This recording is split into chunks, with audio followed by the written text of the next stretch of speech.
Une vidéo rapide sur le magnésium. Qu'est-ce que c'est? À quoi ça sert? On le trouve et c'est intéressant de le prendre en complément. Bon, qu'est-ce que le magnésium? Le magnésium, c'est un minéral essentiel pour le bon fonctionnement de notre organisme. Et c'est le deuxième électrolyte le plus répandu dans le corps humain. Pour un adulte, c'est à peu près 25 grammes de magnésium dans le corps, dont la moitié dans les os et 1% dans le sang. À quoi ça sert le magnésium et qu'est-ce qui se passe en cas de carence?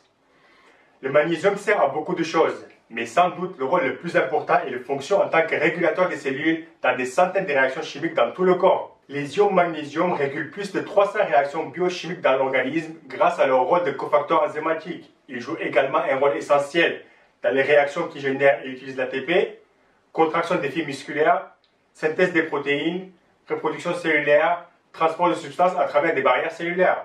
Le magnésium est l'un des cofacteurs les plus communs dans le corps.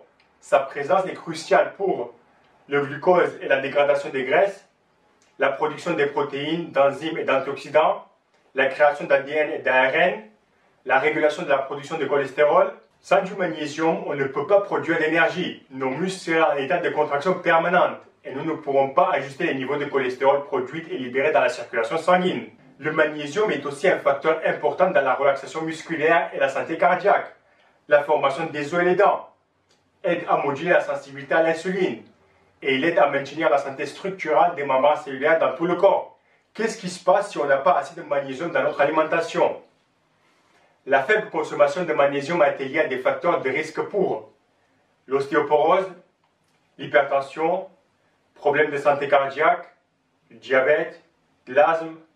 Les symptômes de la carence en magnésium comprennent des crampes ou des tremblements musculaires, un rythme cardiaque irrégulier, de la fatigue, de la confusion et de l'irritabilité. Est-il intéressant de prendre du magnésium en complément?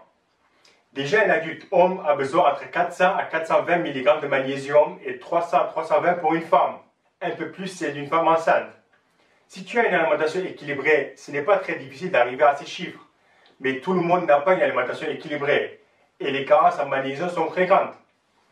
Dans une poignée d'amandes, tu as 80 mg de magnésium, autour de 60 dans des céréales, 40 dans un yaourt, autour de 30 dans une banane ou flocon d'avoine. C'est faisable, mais le prendre en complément n'est pas une mauvaise idée.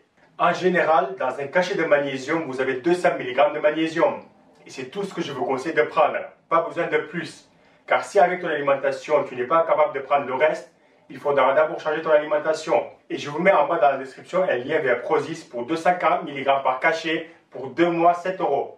Ou un lien vers Amazon, 200 mg par cachet, 6 mois pour 17 €. Voilà. Honnêtement, je pense que pour une personne qui a une vie active avec beaucoup de sport, et même si cette personne a une alimentation équilibrée, si elle ne fait pas une prise de sang, ça sera difficile de savoir si on est en carence ou pas. Après, si tu es tout le temps fatigué, tu as souvent les muscles qui tremblent pendant les séances ou après, tu as souvent des crampes, essayer de prendre du magnésium en complément, ça ne sera pas une mauvaise idée. Donc une prise de sang, si pas de carence, alors continue à manger ce que tu manges. Si un peu de carence, ajoute une banane ou un yaourt ou une poignée d'amandes dans ton alimentation. Sinon, utilise mes liens dans la description pour acheter du magnésium en complément. Merci et à la prochaine vidéo.